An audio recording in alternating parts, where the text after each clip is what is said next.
Levy व्यवस्था 19 उसकी 9 से 18 आयत, नीति वचन 18 उसकी 8 आयत, नीति वचन 11 उसकी 13 आयत, याकूब 3 उसकी 5 से 10 आयत। अगर आप जीसस क्राइस्ट की लाइफ को देखेंगे तो आप ये नोटिस करेंगे कि प्रभु यीशु मसीह जब लोगों के साथ थे तो परमेश्वर ने एक लंबा समय लोगों को टीच करने में बिताया। अगर आप पहाड़ी उपदेश परमेश्वर का देखेंगे तो बाइबल कहती परमेश्वर ने कहा था ये लोग 3 दिन से मेरे साथ हैं, और 3 दिन में परमेश्वर ने एक हीलिंग सर्विस की और 3 दिन परमेश्वर उनको वचन सिखाता गया। जिस कलीसिया में वचन की सिखावट थोड़ी है और हीलिंग ज्यादा है, वो कलीसिया कंप्लीट कभी नहीं हो सकती और उसके लोग मजबूत कभी नहीं हो सकते, और उस कलीसिया के विश्वासी कभी मैच्योर नहीं हो सकते जो वचन को कम अहमियत देते हैं। वो भी कलीसिया कंप्लीट नहीं है जो हीलिंग बिल्कुल नहीं करती, क्योंकि परमेश्वर ने कहा है जाओ प्रचार करो और उसके बाद लोगों को चंगा भी करो। इसीलिए जब आप वचन को सुनते हैं तो मोस्टली परमेश्वर आपको उत्तर जो है, आपकी प्रॉब्लम्स के उत्तर, आपके फाइनेंशियल प्रॉब्लम के उत्तर, आपके शारीरिक प्रॉब्लम के जो उत्तर हैं, वो आपको हमेशा वचन के बीच में से होकर देता है। कितनों को मेरी बात समझ आ रही है? पीछे आवाज आ रही है सबको? पीछे हाथ हिलाओ सब, लास्ट वो पीछे। अब तो क्रूसेड जितने लोग हो गए हैं संडे, वो क्रूसेड वाली फीलिंग आती है। आमीन।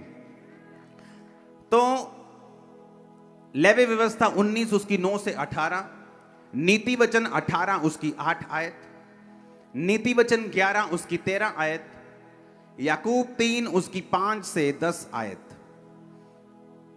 अपने हाथों को उठा के बोलो, जो कुछ आज मैं सुनूंगा मैं उसको मानूंगा और फलों को लेके आऊंगा प्रभु यीशु मसीह के सामर्थी नाम में। अब आपको यह बात समझ होनी चाहिए कि अगर परमेश्वर ने वचनों को सिखाने में इतना समय लगाया, लोगों के साथ परमेश्वर ने सिर्फ 34 दिन बिताए और चेलों के साथ 3.5 साल बिताए। अब चेलों को परमेश्वर ने रोज रोज चंगा थोड़ी किया। अगर किसी की बीमारी थी तो पहली मुलाकात में, दूसरी मुलाकात में वो ठीक हो गई होगी, पर 3.5 साल परमेश्वर ने उनको सिखाया, उनको वचन समझाया और उनको काबिल बनाया कि अगर तुम वचन को नहीं सीखोगे और समझोगे, तुम मसीहियत में कभी भी पक्के नहीं हो और तुम्हारी कभी भी शैतान कुर्सी को हिला सकता है।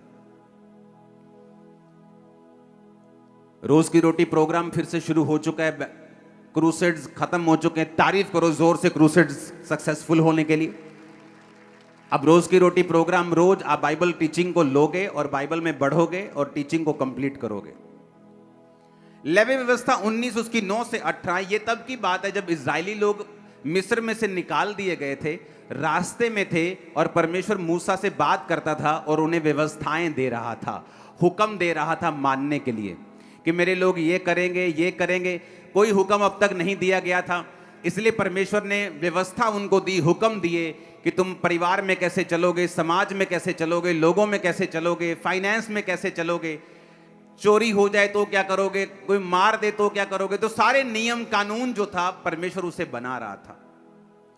तो बाइबल एक चीज कहती है, बाइबल कहती है कि कुछ पाप ऐसे हैं जिनका फल मौत है, कुछ पाप ऐसे हैं जिनका फल मौत नहीं है। पाप तो पाप ही है और वो आपकी लाइफ को घटाता ही है, लेकिन वचन कहता है कुछ पाप ऐसे हैं जिनका फल मृत्यु है, कुछ पाप ऐसे भी हैं जिनका फल मौत नहीं है।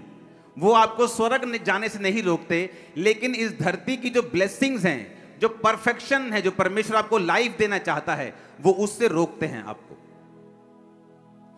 उसमें लिखा, जब तुम अपने देश के खेत काटो तब अपने खेत के कोने कोने तक पूरा ना काटना और काटे हुए खेत की गिरी हुई बालों को ना चुनना।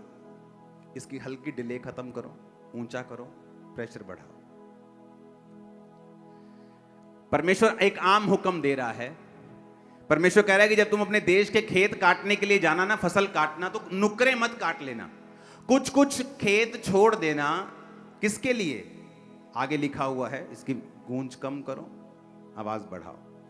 अपने दाख की बारी का दाना दाना ना तोड़ लेना, अपनी दाख की बारी के झड़े हुए अंगूरों को ना बटोरना, उन्हें दीन और परदेसी लोगों के लिए छोड़ देना। मैं तुम्हारा परमेश्वर यहोवा हूं। परमेश्वर ने हुक्म दिया कि अगर तुम्हारे दाख की बारी, अंगूरों की बेलें हैं तुम्हारी, तो सारे अंगूर जब पक जाएं तो तोड़ मत लेना, कुछ कुछ दाने छोड़ देना गरीब लोगों के लिए, परदेशियों के लिए, कि जब वो आए कटनी के दिनों में तो अब थोड़े थोड़े दाग जो लगी है उसको तोड़ें और अपने घर चले जाएं। ये एक ऐसा हुक्म था, अगर कोई ना माने तो उसे मौत की सजा नहीं थी। परमेश्वर ने कहा था जो कोई माता और पिता को श्राप दे उसे मार देना, जो कोई जादू और टोना करने वाली के पास जाए उसे मार देना, जो कि ईश्वर निंदा करे उसे मार देना, जो कोई मूर्तियों को पूजे उसे, ऐसा लिखा था पुराने नियम में। पर ये ऐसे हुक्म है जहां परमेश्वर ने ये नहीं कहा कि अगर कोई खेत पूरी तरह से ना काटे तो उसे मार देना। ये ऐसे हुक्म थे जिन्हें तोड़ना पाप तो था ही, लेकिन ऐसा पाप नहीं था कि वो पाप मृत्यु का कारण बने। तो मैं आपको आज सिखाऊंगा कि जो पाप मैंने आपको सिखा रहा हूं, जैसे पौलुस ने कहा कि अगर तुम पर स्त्री गमन हो, अगर तुम व्यभिचारी हो, मूर्ति पूजक हो, तो तुम परमेश्वर के राज्य में प्रवेश कर ही नहीं सकते। ये है पाप जो मृत्यु पैदा करते हैं। और ये हुक्म जो परमेश्वर ने दिए कि परमेश्वर ने कहा भाई सब तुम्हारे खेत हैं 10 एकड़ हैं तो उनकी नुकरे छोड़ देना, ताकि जो दीनहीन परदेसी लोग हैं वहां पे आए और नुकरे को इकट्ठा कर लें, अपने घर का राशन पानी थोड़ा सा उनका इकट्ठा हो जाए, उनका पेट पल जाए। अब देखो ये हुक्म कोई बहुत बड़े हुक्म नहीं थे, लेकिन थे। मैं आपको इसलिए ये कह रहा हूं कि ऐसे पाप जो बड़े हैं और ऐसे पाप जो छोटे हैं, ये दोनों आपकी लाइफ को इफेक्ट करते हैं और बुरी तरह से करते हैं।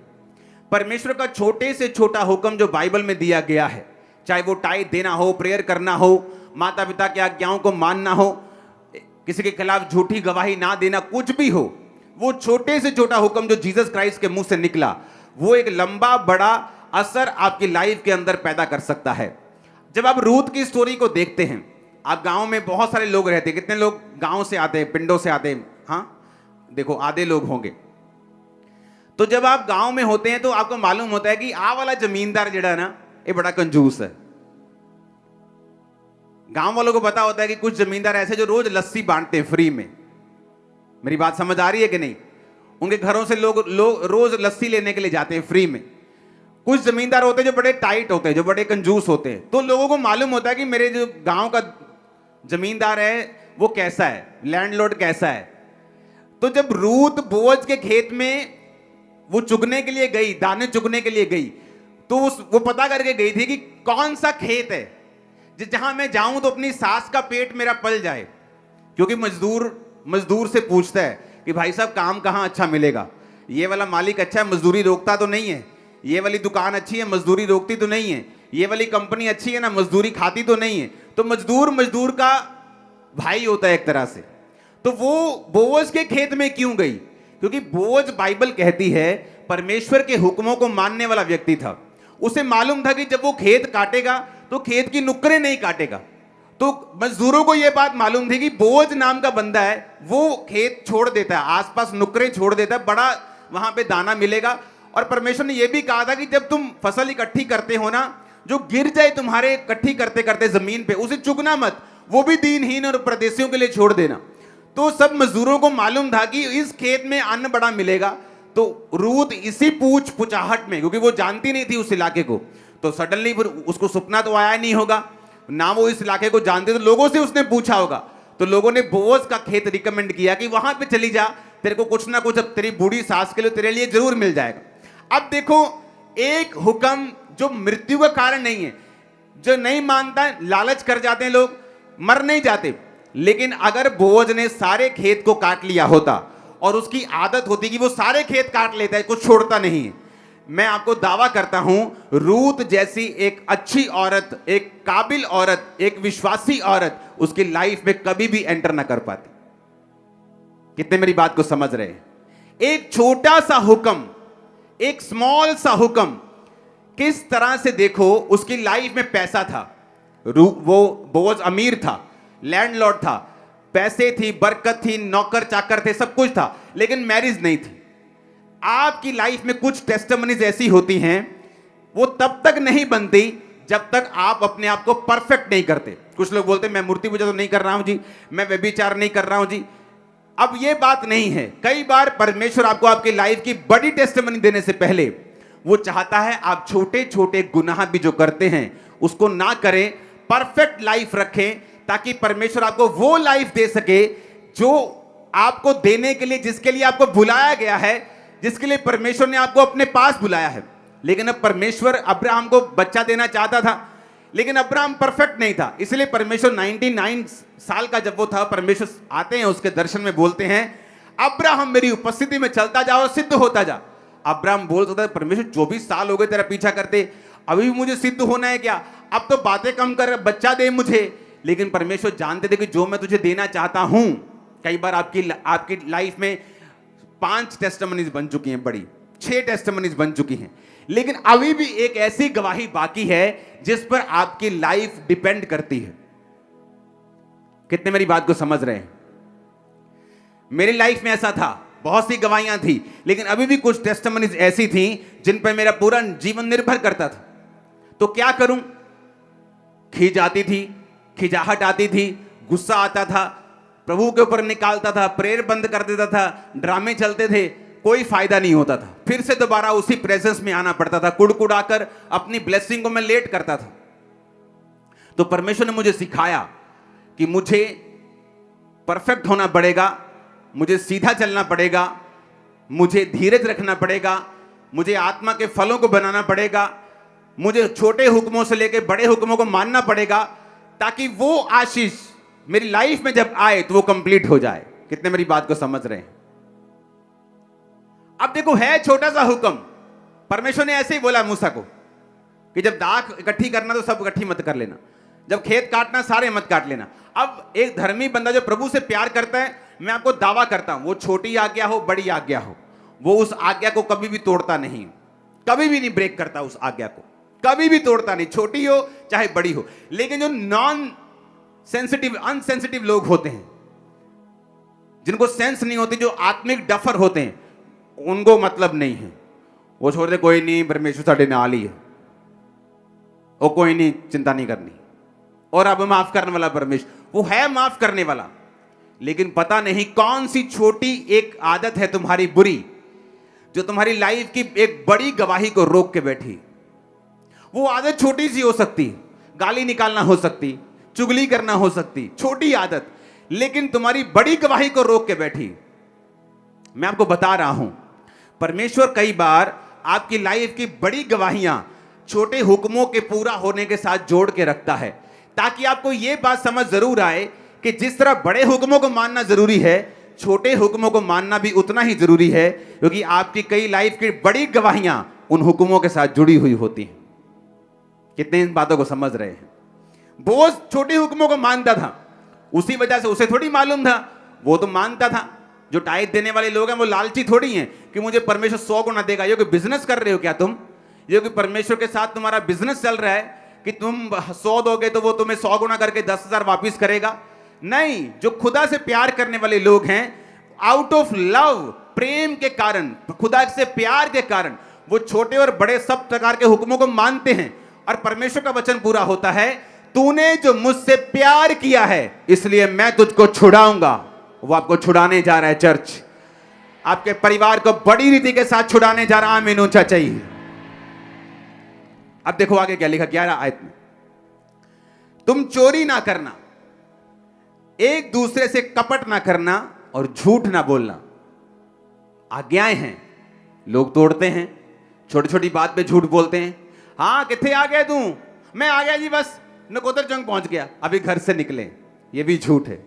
आपको लगता है ये छोटा झूठ है, लेकिन कई बार ये चीजें आपकी बड़ी बरकत को रोक के रखती हैं और आपको मालूम भी नहीं होता। और छुट्टी कर ली तू? मैं बीमार सी जी, मैं ठीक नहीं सी। सीधा बोलो, बुआ के लड़के की शादी थी।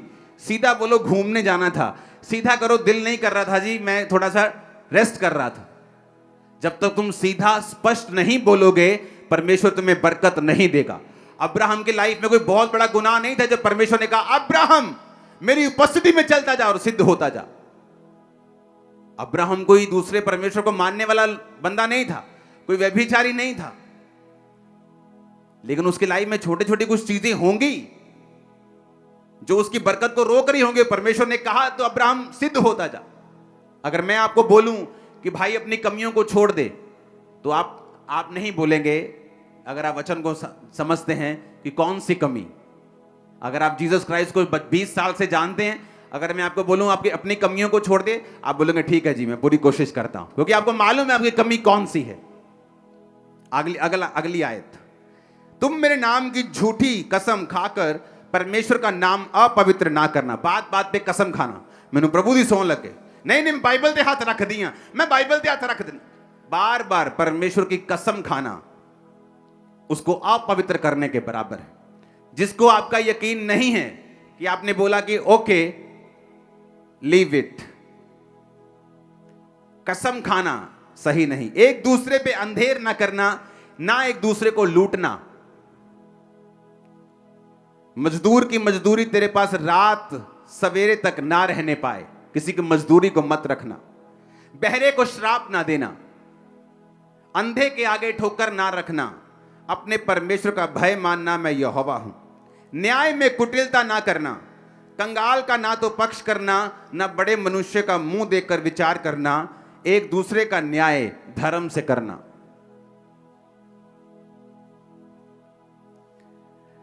लुतरा बन के अपने लोगों में ना फिरना, एक दूसरे का लहू बहाने की युक्तियां ना बांधना।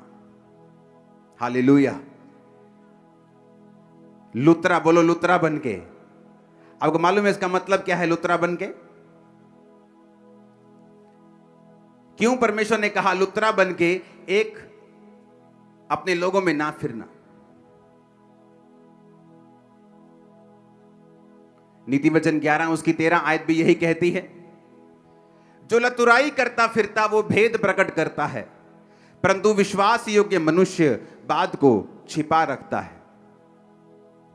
नीति वचन 18 उसकी 8 आयत भी यही कहती है, कानाफूसी करने वाले के वचन स्वादिष्ट भोजन के समान लगते हैं, वे पेट में पच जाते हैं। अगर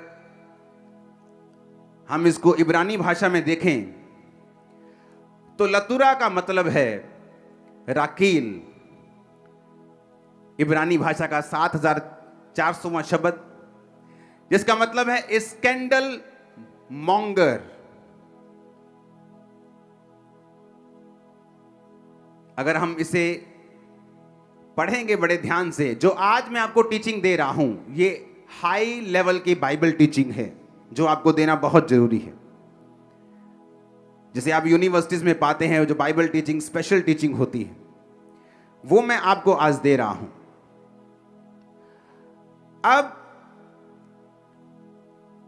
स्कैंडल मॉन्गरिंग, जिसका अगर हम गूगल पे इसको पढ़ेंगे तो लिखा है, उस फोटो को देखेंगे, scandal, definition of scandal mongering, जो पिक्चर आपके पास है अंदर। Spreading malicious gossip, type of gossiping. कहता कानाफूसी करने वाले, गॉसिप करने वाले, अपनी गली के बाहर बैठकर, हो भैन जी तानू पता लगा उदी कुड़ी फलाने मुंडे ने फसी हुई, भैन जी पता लगा तानू, आप मुंडा नशे करदा। अगर तुम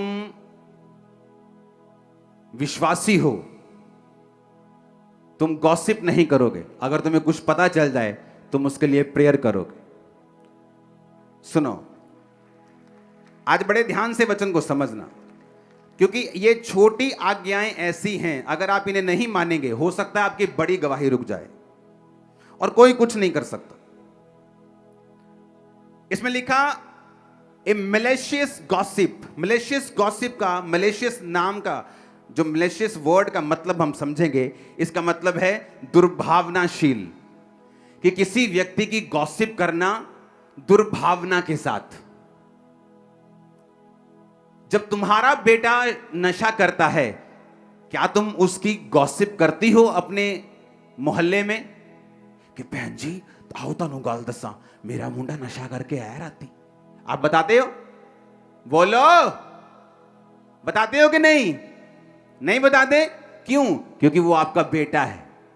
आपकी बेटी जब कोई गलत काम करती है, आप उसकी पूरे मोहल्ले में खबर फैलाते हो और फेसबुक पे डाल देते हो। ऐसा करते हो ना? नहीं करते, लेकिन तुम दूसरों के लिए करते हो, क्योंकि दूसरों के लिए तुम्हारे अंदर दुर्भावना है। जीसस क्राइस्ट ने कहा कि राखील का मतलब लतुराई, लतुरे का मतलब है राखील, राखील का मतलब है एक स्कैंडल मॉन्गरर, जिसका मतलब है ऐसा व्यक्ति जो मैलिशियस गॉसिप करता है, जो गॉसिप करता है, जो गप्पे मारता है दुर्भावना के साथ, जिसके अंदर दुर्भावना है। क्योंकि मैं आपको एक चीज बताना चाहता हूं,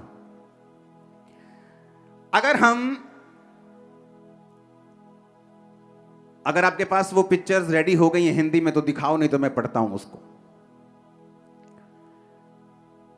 ये है मतलब नीति वचन 11 उसकी 13 आयत का ये सार मैंने लिखा है, आप उसे देखो। जहां परमेश्वर ने कहा जो लतुराई करता फिरता वो भेद प्रकट करता, परंतु विश्वास योग्य मनुष्य बात को छिपा रखता है। ओके, इसको पढ़ेंगे सिर्फ। धर्म ग्रंथ का ये अंश हमें सिखाता है कि गप की आदत या प्रवृत्ति का मार्ग शास्त्रों में वर्जित है, कि गप्पे लगानी, गॉसिप करनी दुर्भावना के साथ किसी व्यक्ति की बाइबल में वर्जित है और ऐसा नहीं होना चाहिए। विशेष रूप से भाइयों और परिवार के सदस्यों के बीच। कौन से भाई? क्रिश्चियंस की बात कर रहा है परमेश्वर, ब्रेदरन की बात कर रहा है, भाइयों की बात कर रहा है, विश्वासियों की बात कर रहे हैं। हाँ, और परिवार के सदस्यों के बीच इसे प्रोत्साहित नहीं किया जाना चाहिए, ना शामिल किया जाना चाहिए। कहानी केवल झूठ या अर्ध सत्य तक ही सीमित नहीं है, इसमें वे चीजें भी शामिल हैं जो वास्तव में सच हैं, जो किसी व्यक्ति के बारे में अपमानजनक भी हैं।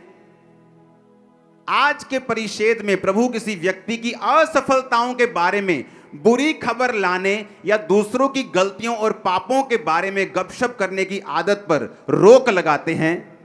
जैसे जैसे एक ईसाई आत्मा में परिपक्व होता है, उसके बाद सुनो, मैं अपनी इसे आयत से पढ़ता हूं, सेकंड को लिखा, जैसे जैसे एक ईसाई, एक मसीही आत्मा में परिपक्व होता है, वो दूसरे व्यक्ति की अचीवमेंट्स को और अच्छी चीजों को सुनना चाहता है। सिलेंडर करना, गॉसिप करना, बदनामी करना, गपशप करना, चरित्र हनन करना, ये शैतानी विशेषताओं की अभिव्यक्तियां या प्रमाण हैं। एक ऐसा व्यक्ति जो चर्च में है और उसका काम सिर्फ एक दूसरे की कमियों को एक दूसरे पे जाहिर करना है, वचन कहता है कि ये शैतानी विशेषताओं का प्रमाण है। ये उस व्यक्ति की लाइफ में डेविल की उपस्थिति का एक प्रमाण है, एक प्रूफ है कि इस व्यक्ति में परमेश्वर का आत्मा नहीं, शैतान का आत्मा है। कितने मेरी बात को समझ रहे हैं? परमेश्वर ने कहा जब एक व्यक्ति आत्मा में परिपक्व होता है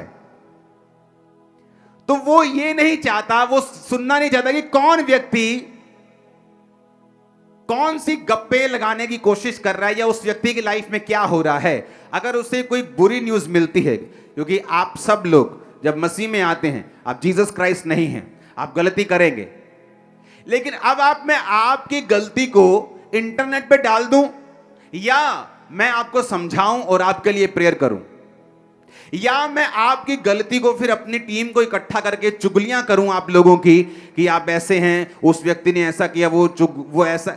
चुगलियां करने वाले लोग, बाइबल कहती है उनकी लाइफ में ये प्योर प्रमाण है कि शैतान उनकी लाइफ के अंदर है और काम कर रहा है। एक क्रिश्चियन परिपक्व व्यक्ति ये गॉसिप में कोई भी इंटरेस्ट नहीं रखता, बल्कि वो उन कमियों को जो उसने सुनी है उनके लिए प्रेयर करने में इंटरेस्ट रखता है। नीति वचन 11:13, जो लतुराई करता फिरता वो भेद प्रकट करता है। बाइबल कहती है वो भेद सत्य भी हो सकता है, पर वो दुर्भावना से शेयर किया गया है। एक एक शेयर है जो मैं आपके साथ कर रहा हूं कि यार उस बंदे के लिए प्रेयर करना, अच्छा सीरियस प्रेयर करना। मैं अपनी टीम को बोल सकता हूं वो थोड़ा गिर गया है, वो शराब में चला गया है, चलो जाओ उसके लिए प्रेयर करो। एक ये है, एक है चल भैन जी तनु लगा पता वो फिर तो दारू पीने लग गया। एक ये है, एक है दुर्भावना के साथ किसी व्यक्ति को डाउन करने के लिए उसकी बातों को शेयर करना विश्वासियों के साथ, लोगों के साथ, और ये बाइबल कहती है शैतानी प्रमाण है तुम्हारी लाइफ में। एक है प्रेयर करने के लिए, अगर मुझे किसी की कमी नजर आती है तो मैं उस विषय के लिए प्रेयर करूंगा। कितने मेरी बातों को समझ रहे हैं? कहता परंतु विश्वास योग्य मनुष्य बात को छिपा रखता है। जो विश्वास योग्य बंदा है, बंदी है, वो बात को छिपाने का मतलब उसके लिए प्रेयर करना, उसको लतुराई करते फिरना चर्च में नहीं, एक दूसरे की बदनामी करते फिरना नहीं। इसीलिए वचन कहता है याकूब 3 उसकी 5 से 10 में, जीभ भी छोटा सा अंग है, बड़ी बड़ी डींगे मारती है, थोड़ी सी आग से देखो कितने बड़े जंगल में आग लग जाती है। जीभ भी एक आग है, हमारे अंगों में अधर्म का एक लोक है, सारी देह पर कलंक लगाती है, जीवन गति में आग लगा देती है, नरक कुंड सी आग से जलती रहती है। हर प्रकार के वन, पशु, पक्षी, रेंगने वाले जंतु, जलचर मनुष्य जाति के वश में हो गए हैं, हो सकते हैं, पर जीव को मनुष्यों में से कोई वश में नहीं कर सकता। वे एक ऐसी बला है जो रुकती नहीं, प्राण नाशक विष से भरी हुई है। इसी से प्रभु और पिता की स्तुति करते हैं, इसी से मनुष्य को जो परमेश्वर के स्वरूप में उत्पन्न हुए हैं श्राप देते हैं। हे मेरे भाइयों, एक ही मुंह से धन्यवाद और श्राप दोनों निकलते हैं, ऐसा नहीं होना चाहिए। उसने कहा जीव तुम्हारे जीवन में अधर्म का लोक है, नरक कुंड की आग से जलती रहती है। जो व्यक्ति इसको काम में लाना नहीं जानता वो इसका फल पाएगा। कितने इन बातों को समझ रहे हैं? अब आपको यह बात समझ आनी चाहिए कि ये बातें ऐसी नहीं हैं कि आपको नरक में ले जाएंगी, पर मैं आपको दावा करता हूं ये बातें ऐसी हैं जो इस दुनिया में आपके लिए प्रभु ने रखा हुआ है, कभी आप तक नहीं पहुंचेगा। मैं आपको बता रहा हूं, आने वाले 10 साल में लोग यहां खड़े होंगे टेस्टिमनी देने के लिए कि मैं ऐसी थी और मेरी लाइफ में देखो परमेश्वर ने क्या किया। आप देखना, लोग गवाही देंगे कि मेरी लाइफ में मैंने कुछ हासिल नहीं किया, मैं कहीं नहीं पहुंची, मैं जीरो से भी नीचे चली गई हूं, क्योंकि मेरे जीवन में ये आदत थी। आप देखना, मैं आपको प्रोफेटिक वर्ड दे रहा हूं, ये गिरेगा नहीं, मैं आपको बता रहा हूं। वचन जब हमें नहीं मालूम होता, आपने मुझे कभी भी किसी पास्टर की चुगली करते नहीं देखा होगा। पास्टर मीटिंग्स में मैं बहुत कम निकलता था ताकि मैं किसी की चुगली ना करूं, ना सुनूं, ना फालतू बात करूं, ना सुनूं, ना देखूं, अपना काम करूं, अपनी प्रेयर करूं, अपने लोगों के लिए प्रेयर करूं, अपने लोगों को बचाऊं, अपनी कॉलिंग को पूरा करूं, जो काम खुदा ने दिया उसे करूं। एक ही मुंह से लेकिन हम परमेश्वर को धन्यवाद करते हैं, वर्शिप करते हैं, गीत गाते हैं, हालेलुया, आमीन। जैसे जब चर्च कंप्लीट हो जाती है आमीन हो जाता है, बहन जी तनु लगा बता, नाली शुरू। तो परमेश्वर ने कहा ये दो मुंह सांप की तरह क्या कर रहे हो? एक मुंह से धन्यवाद करते हो, दूसरे मुंह से उसी भाई की, उसी बहन की जो प्रभु के स्वरूप में है उसकी निंदा करते हो। उसने कहा लतुरा बन के अपने लोगों में ना फिरना, एक दूसरे का लहू बहाने की युक्ति ना बांधना, मैं यहोवा हूं। 16 आयत। 17 आयत, अपने मन में एक दूसरे के प्रति बैर न करना, अपने पड़ोसी को अवश्य डांटना, नहीं तो उसका भार तुझ पर बना रहेगा। बहुत कम लोग हैं जो डांटने की ताकत रखते हैं, लेकिन बाइबल में लिखा है, फिर से पढ़ेंगे, लतुराई का मतलब इब्रानी भाषा में 7400 शब्द। राकील, राकील का मतलब है स्कैंडल मॉन्गर, और उसके बाद स्लेंडर, कैरीटेल्स और टेल बीरर। टेल बीरर को जब हम पढ़ते हैं, गूगल पे पढ़ेंगे टेल बीरर के शब्द को, उसमें लिखा टेल बीरर वो आदमी है जो सीक्रेट्स जाहिर करता है दूसरे लोगों के ऊपर, आपके सीक्रेट्स। ये एक ऐसा व्यक्ति है चर्च में, बाइबल कहती है ये इनडायरेक्टली शैतान का दूत है। और शैतान उसे इस्तेमाल कर रहा है। कुछ लोगों की आदत होती है, मैं आपको बता रहा हूं, बहुत से पास्टर्स ऐसे लोगों के साथ ग्रसित हैं, बहुत सी सेवकाइयां ऐसे लोगों के साथ ग्रसित हैं। आपके साथ कुछ लोग होते हैं ऐसे जो खुद कहीं नहीं जाते, पर आपके साथ के लोगों को हमेशा डिस्करेज करते हैं। खुद कहीं नहीं जाना उन्होंने, लेकिन साथ वाले लोगों को कभी मालूम नहीं होता कि ये लोग क्या कर रहे हैं। और जब आप आत्मा में बढ़ते हैं और ऐसे लोगों को आप निकालते हैं, लोगों को समझ आती है, अच्छा ये व्यक्ति शैतान का दूत था, ये शैतान की विशेषताओं का एक प्रमाण था इसके अंदर, और जब ये गया सब कुछ सेट हो गया। और जिन व्यक्तियों को ऐसे लोग डिस्करेज करते हैं, उन व्यक्तियों का हाल देखो जाके क्या होता है। जब वो निकल जाते हैं, बुरे हाल होते हैं, बुरे हाल बताने योग्य नहीं। डेथ्स होती हैं घरों में, ऐसी चीजें होती जो बताने वाली भी नहीं, और उन्हें मालूम नहीं कि एक छोटा सा गुनाह जो तुम्हारे शरीर में, तुम्हारी लाइफ में है, किसी की लाइफ को कितना बड़ा इफेक्ट कर सकता है। क्योंकि जो परमेश्वर का जन है वो कभी इफेक्ट नहीं होता। एक बाप 100 बच्चे चाहे तो जन्मा सकता है, 100 बच्चे मिलकर बाप पैदा नहीं कर सकते। हालेलुया। चाहे वो 100 के 100 डॉक्टर और इंजीनियर और बड़े बड़े बिजनेसमैन क्यों ना। पलटा ना लेना, अपनी बदला लाने ना, खुदा ने कहा 18 आयत, अपने जाति भाइयों से बैर मत करना, एक दूसरे से अपने समान प्यार करना, मैं यहोवा। आमीन। परमेश्वर ने कहा एक मॉन्गर मत बनो, टेल बिरर मत बनो, लतुराई करते मत फिरो चर्च में, गॉसिप मत करो, एक दूसरे पे अंधेर मत करो। नीति वचन 18 उसकी 8 में लिखा, कानाफूसी करने वाले के वचन स्वादिष्ट भोजन के समान लगते हैं, वो पेट में पच जाते हैं। कानाफूसी करने वाले के लिखा जो वचन होते हैं ना, बड़े टेस्टी लगते हैं, सुनने में मजा बड़ा आता है, लेकिन बाद में उसका असर जो है वो बुरा है। सुनाने वाला भी श्रापित है और सुनने वाला भी इफेक्टेड है।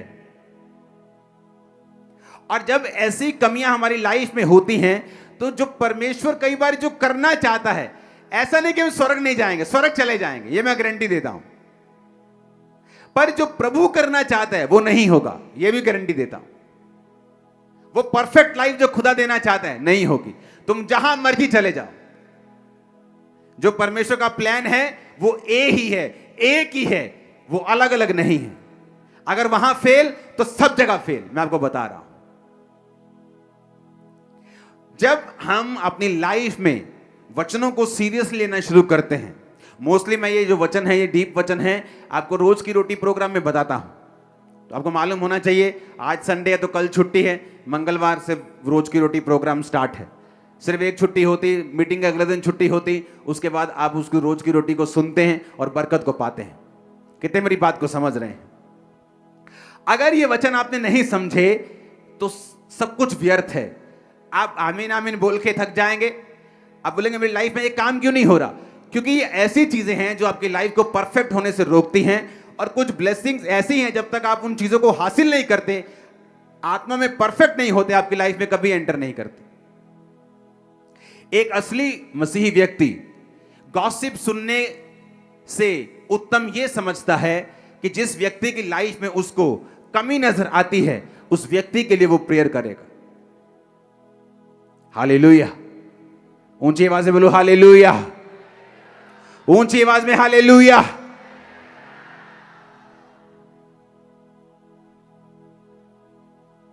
जब हम बढ़ते हैं तो बाइबल कहती तुम दाग की तरह हो, तुम टहनियां हो। एक दाग जब बढ़ती है ना, जब एक बूटा बढ़ता है कोई भी हो, जब वो ज्यादा बढ़ जाता है तो आउट ऑफ शेप हो जाता है, पता है कि नहीं?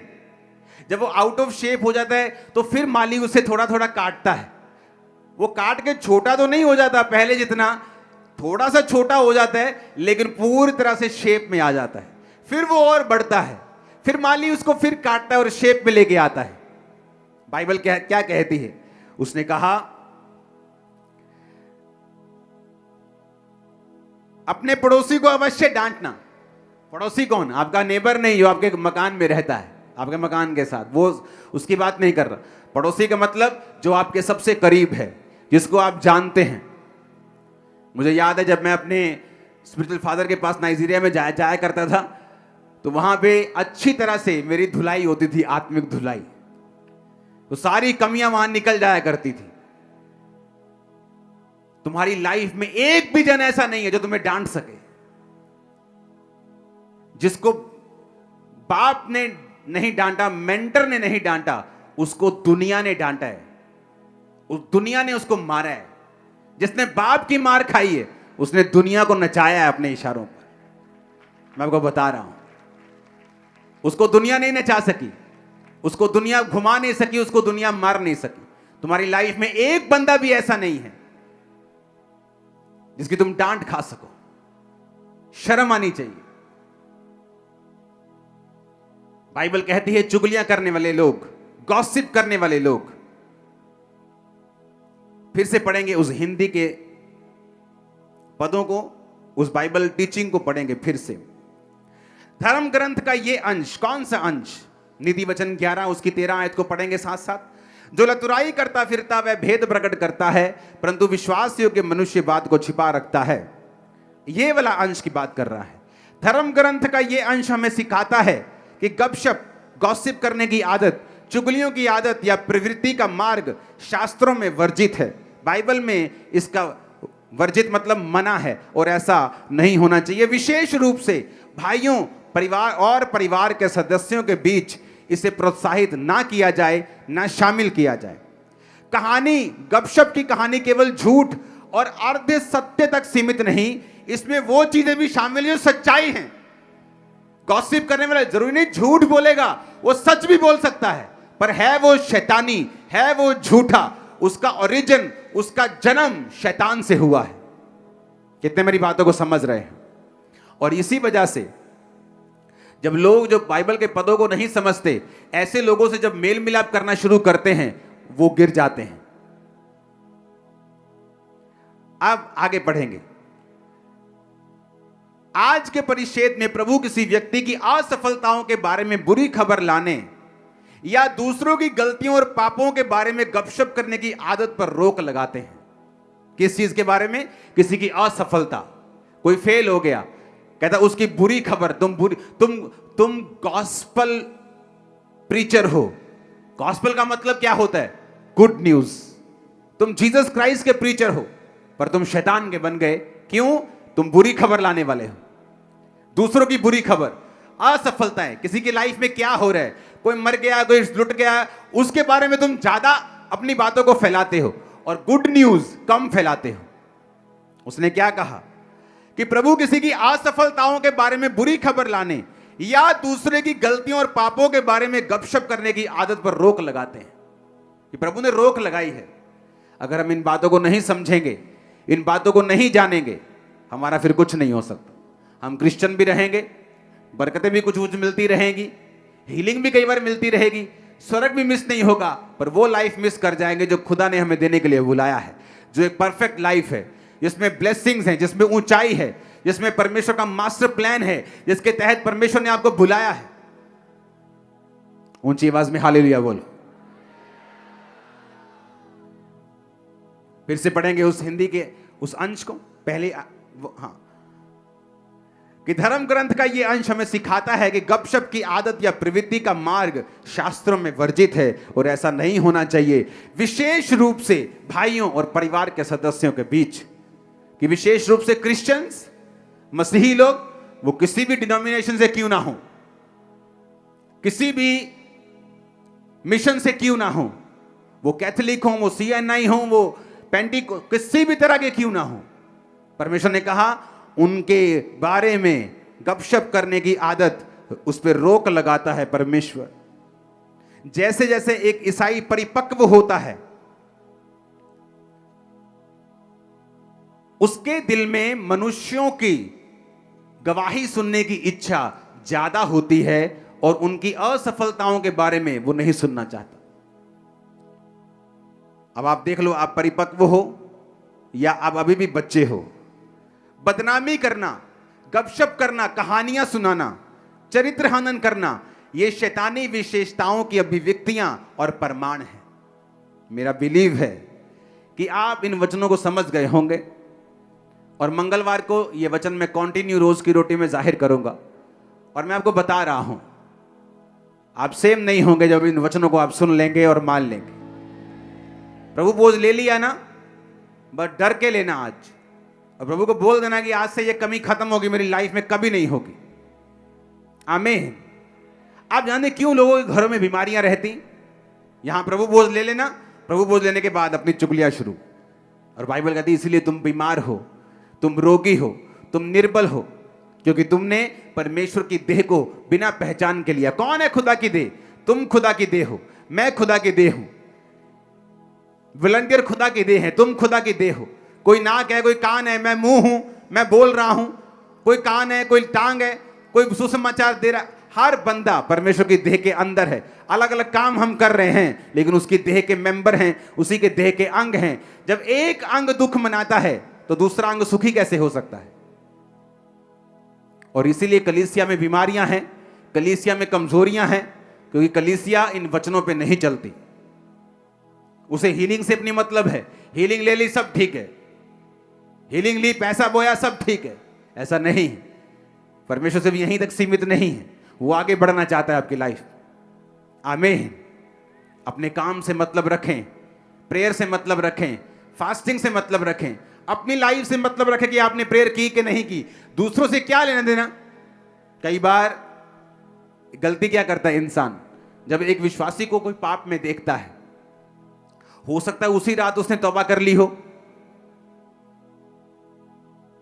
लेकिन आप वो पाप अभी तक फैला रहे हैं और परमेश्वर के सामने वो धर्मी हो गया क्योंकि रात को उसने तौबा कर ली, लेकिन आप उसके पाप को अब तक डिस्कस कर रहे हैं। आप एक शैतानी व्यक्ति हैं और आपको सजा देगा परमेश्वर। आप मेरी बात को समझ रहे कि नहीं? जब आप उस व्यक्ति की बात कर रहे हैं, सिलेंडर कर रहे हैं उसको, आप टेल बीरर हैं, आप मैलिशियसली, आप दुर्भावना से उसकी बातों को शेयर कर रहे हैं, खुदा पूछता है ये किसकी बात कर रहा है? ये तो वो वाला बंदा नहीं जो रात को तौबा कर ली थी जिसने, ये तो माफी पा गया है, ये तो मेरा बच्चा है। तो ये कौन है जिसके बारे में ये बात कर रही है? क्योंकि बाइबल क्या कहती है? शैतान का नाम परमेश्वर पता क्या रखता है? दोष लगाने वाला। शैतान की आदत है, वो आपके विषय में प्रभु के सामने दोष लगाता है। ये देख तेरा बंदा, ऐसा इसको मार के देख, तेरा नाम नहीं लेगा। अच्छा इसको बीमार करके देख, तेरा नाम नहीं। दोष लगाता है। और जब एक विश्वासी को आप ये काम करता हुआ देखें, आप उसके पीछे नोट कर लेना, मेरी बात को कभी गलत नहीं होगी। उसके पीछे शैतान नहीं है, प्योर शैतान है, प्योर वाला। बोलते ना यार देसी घी नहीं मिलता जी, शुद्ध मिलता है देसी। तो समझ लेना कि शुद्ध शैतान इस बंदे के अंदर है। और मोस्टली ऐसे विश्वासियों के रूप में आपको मिलेंगे। अविश्वासी आपको ऐसा नहीं मिलेगा, लेकिन विश्वासी मिलेगा। क्योंकि जब शैतान आपको बाहर से नाश नहीं कर सकता, वो आपको ज्वाइन कर लेता है अंदर से। आपके कान खुल रहे हैं, मैं जानता हूं। आमीन। और जब आप इन बातों को समझ जाएंगे, आप कभी धोखा नहीं खाएंगे। आप अपने काम से मतलब रखेंगे। आप ये समझ जाएंगे कि जो चीज सही नहीं, मुझे उसके लिए प्रेयर करनी है। जो सही है उसके लिए थैंक्स करना है। हालेलुया। ऊंची आवाज में बोलो हालेलुया। घर में जब तुम्हारा बाप तुम्हें पीटता है, शराब पीता है, या कोई दिन तुम्हें उसने कहा नहीं ऐसा नहीं करेंगे, तो तुम इंटरनेट पे नहीं डालते हो। तुम पूरे मोहल्ले में जाके नहीं बोलते मेरा बाप बुरा व्यक्ति है, क्योंकि वो तुम्हारा परिवार का हिस्सा है। लेकिन जब कलीसिया में हम कहते हैं कि ये मेरा परिवार है, तब वो परिवार का वो वैल्यू कहां गई जो तुम्हारे घरों में है? तब वो कहां गई? क्योंकि तुम मुंह से बोलते हो, तुम्हारा दिल दूर है। तुम फेक आदमी हो, तुम एक फेक औरत हो, और प्रभु तुम्हें इसकी सजा देगा। और इसी कारण बहुत से विश्वासी आपको बीमार मिलेंगे। ना तो वो पाप कर रहे हैं, ना वे विचार कर रहे हैं। फिर ऐसा क्यों है?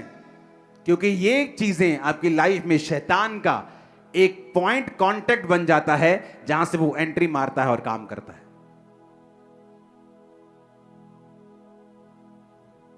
आज ऑपरेशन हो रहे हैं, हां,